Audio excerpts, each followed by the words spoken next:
और एनडीए से जब मैं अलग रहा तो कहां कोई मेरे यहां सीबीआई ईडी पहुंची। अगर करिएगा भ्रष्टाचार तो फल तो मिलेगा ही उसका। मेरे यहां तो कोई सीबीआई ईडी नहीं पहुंची, नीतीश कुमार जी के यहां तो कोई सीबीआई ईडी नहीं पहुंची। लेकिन रोपे पेड़ बबूल का तो आम कहां से होए। नीतीश कुमार जी भी विपक्ष के सूत्रधार थे जब हम अलग थे एनडीए से। कांटा तो गड़ेगा ही, मीठा आम कहां से मिलेगा। तो नीतीश जी के यहां तो कोई नहीं पहुंची, हम लोग के यहां किसी के यहां नहीं पहुंची। कोई ऐसा सत्र नहीं होता था जब एक नया घोटाले की चर्चा उस सदन में और उस सत्र में नहीं होती थी। कोयला घोटाले में कौन कौन लोग थे, सबका पर्दाफाश हो गया।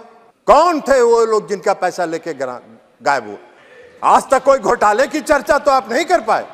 आप कोई घोटाला नहीं बहुत होता है तो घूम फिर के एक ही आदमी का नाम उजागर करते रहते हैं। अरे भाई, उनसे आपका कुछ व्यक्तिगत है मामला तो जाके बाहर में। आपने चोरी करवा दिया और जब चोर भाग गया तो हल्ला कर रहे हैं चोर काहे भाग गया। कि भाई सरकार ने, वर्तमान मोदी जी की सरकार ने 204 रुपया मनरेगा के मजदूरों का बढ़ा दिया। मुझको भी उनके प्रधानमंत्रित्व काल में इस सदन का सदस्य रहने का सौभाग्य प्राप्त हुआ था और मैंने देखा था, मैंने उसमें देखा था कि कहां कहां मिसमैनेजमेंट, कुप्रबंधन हो रहा है। हालांकि मैं डॉक्टर मनमोहन सिंह जी को नहीं कहता, डॉक्टर मनमोहन सिंह जी बहुत साफ आदमी थे, लेकिन उनके इर्द गिर्द जितने लोग थे वो समूचे घोटाला और कुप्रबंधन के जिम्मेवार थे। और डॉक्टर मनमोहन सिंह जी मूक दर्शक बेचारे देखते रहते थे। तो इसलिए उसकी विस्तृत चर्चा है। कितना ऋण दिया गया, कहां कितना ऋण किसको मिला, ऋण जो ज्यादा दिया गया उसकी भी विस्तृत चर्चा है। और ऋण जब ज्यादा आप दे दीजिएगा तो नेचुरली अर्थव्यवस्था पर उसका कुप्रभाव पड़ेगा। अभी चर्चा हो रही थी, माननीय गौरव गोगोई जी चर्चा कर रहे थे विजय माल्या जी।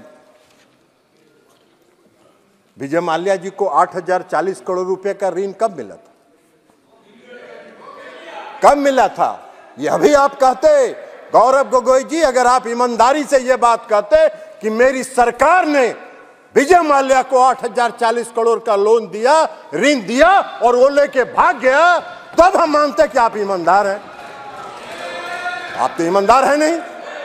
आपने चोरी करवा दिया, आपने चोरी करवा दिया और जब चोर भाग गया तो हल्ला कर रहे हैं चोर काहे भाग गया, चोर काहे भाग गया, चोर काहे भाग गया। अरे वाह भाई,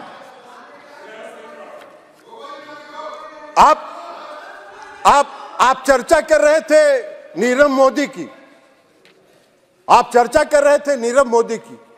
नीरव मोदी का फ्रॉड जो डिफॉल्ट था, गारंटी डिफॉल्ट, कब शुरू हुआ?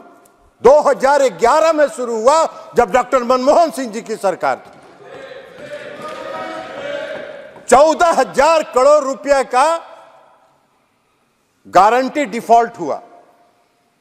आप मूक दर्शक बने हुए थे, आप मूक दर्शक बने हुए थे। आपका यही वित्तीय प्रबंधन था, यह आपका वित्तीय कुप्रबंधन था।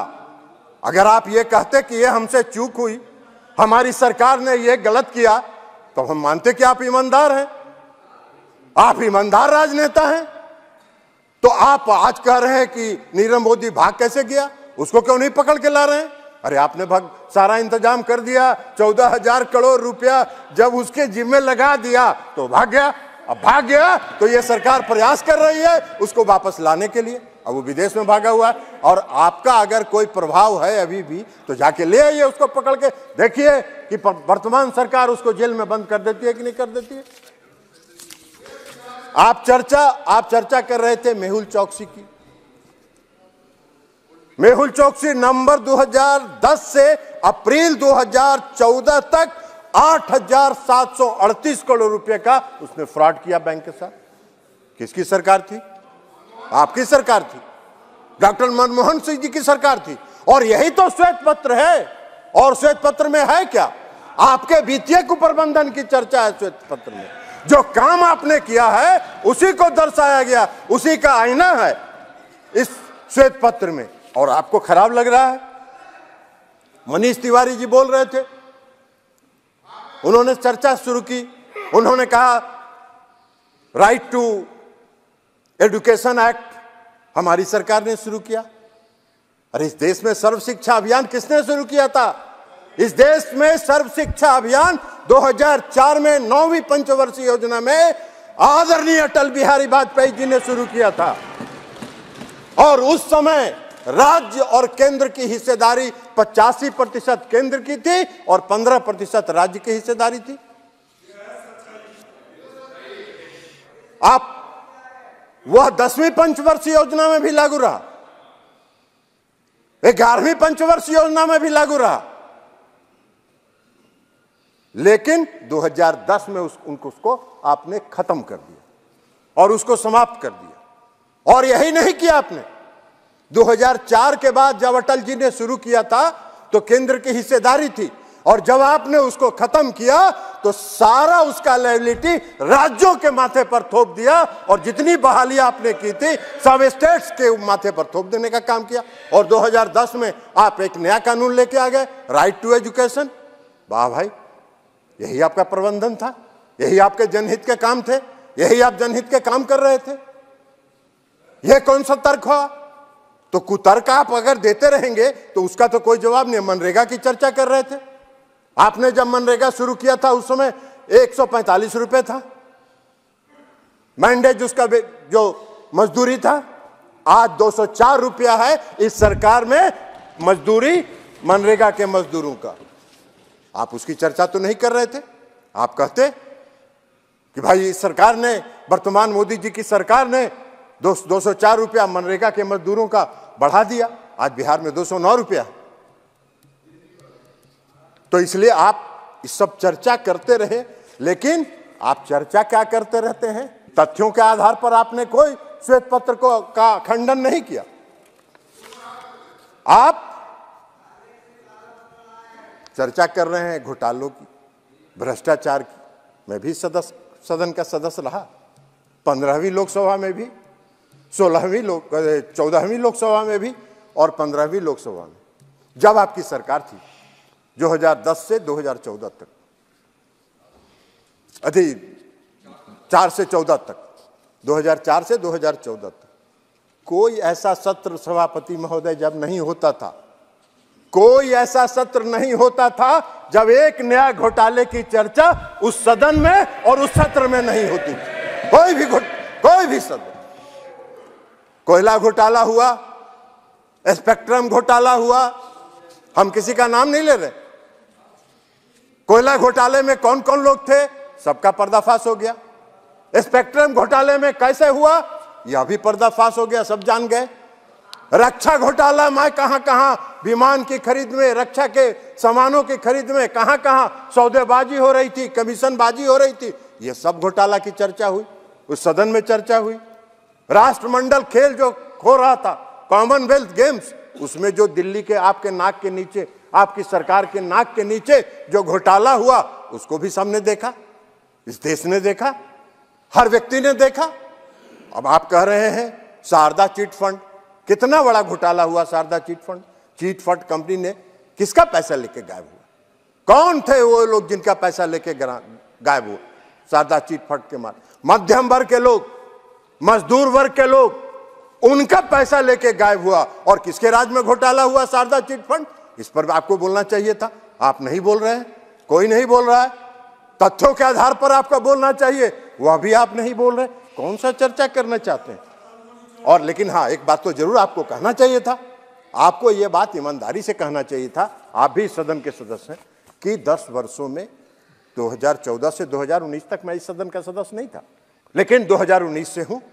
आज तक कोई घोटाले की बात तो आप नहीं कर पाए, आज तक कोई घोटाले की चर्चा तो आप नहीं कर पाए। आप कोई घोटाला नहीं, बहुत होता है तो घूम फिर के एक ही आदमी का नाम उजागर करते रहते हैं। अरे भाई, उनसे आपका कुछ व्यक्तिगत है मामला तो जाके बाहर में मिलजुल के सलट लीजिए, बात खत्म हो जाएगा, सलट लीजिएगा। आप यह क्यों संदेश उसको देना चाहते हैं कि मेरे पास आओ, मेरे पास आओ? तो इसलिए ये बात तो नहीं हुआ, आज तक कोई घोटाले की चर्चा नहीं हुई। आप स्याह पत्र लेके आए, हमने अखबारों में देखा। आज आप भी अभी भाषण दे रहे थे, सभी भाषण दे रहे थे, स्याह पत्र की आप चर्चा कर रहे थे। अगर श्वेत पत्र में आंकड़े गलत हैं, जो मैंने पहले भी कहा, तो उन आंकड़ों का खंडन करना चाहिए था। उन आंकड़ों को, चूंकि उसमें तो तुलनात्मक है, 2004 से 2014, 2014 से 2024 दोनों तुलना टेबल बना के दिया हुआ है। तो टेबल को आप कॉन्ट्राडिक्ट करते, एक एक आंकड़े को आप कॉन्ट्राडिक्ट कर सकते थे, जो आप नहीं कर पा रहे हैं। लेकिन आप कर क्या रहे हैं, फिर वहीं घूम फिर के आ जा रहे हैं, कोई घूम फिर के आ जा रहे हैं सीबीआई और ईडी पर। अरे भाई, सीबीआई ईडी पर बाहर जितना बोलता है बोलिए, लेकिन आप एक बात बताइए, मैं भी 2 साल 1.5 साल तक एनडीए से अलग रहा, और एनडीए से जब मैं अलग रहा तो कहां कोई मेरे यहां सीबीआई ईडी पहुंची? मेरे यहां तो कोई सीबीआई ईडी नहीं पहुंची। नीतीश कुमार जी के यहां तो कोई सीबीआई ईडी नहीं पहुंची। नीतीश कुमार जी भी विपक्ष के सूत्रधार थे जब हम अलग थे एनडीए से, तो नीतीश जी के यहां तो कोई नहीं पहुंची, हम लोग के यहां किसी के यहां नहीं पहुंची। लेकिन रोपे पेड़ बबूल का तो आम कहां से होए?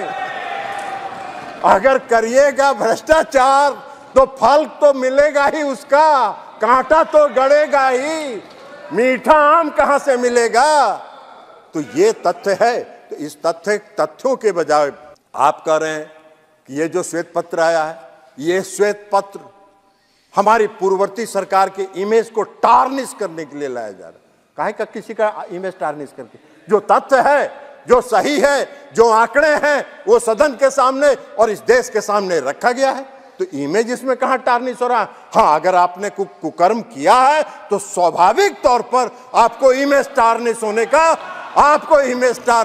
का आपको लगेगा भ्रम, आप उसके भ्रम के शिकार हैं। लेकिन अगर आप भ्रम हैं तो उसका क्या किया जाएगा?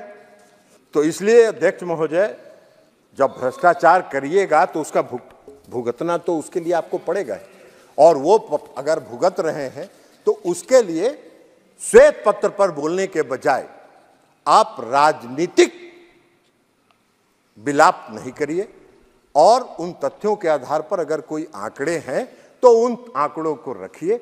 और यही बात हम कहते हुए फिर से माननीय वित्त मंत्री जी को बधाई देते हुए श्वेत पत्र लाने के लिए और देश की अर्थव्यवस्था के संदर्भ में पूरे देश को अर्थव्यवस्था से अवगत कराने के लिए मैं उनको बधाई देता हूं, और बधाई के साथ मैं अपनी बात समाप्त करता हूं। बहुत बहुत धन्यवाद।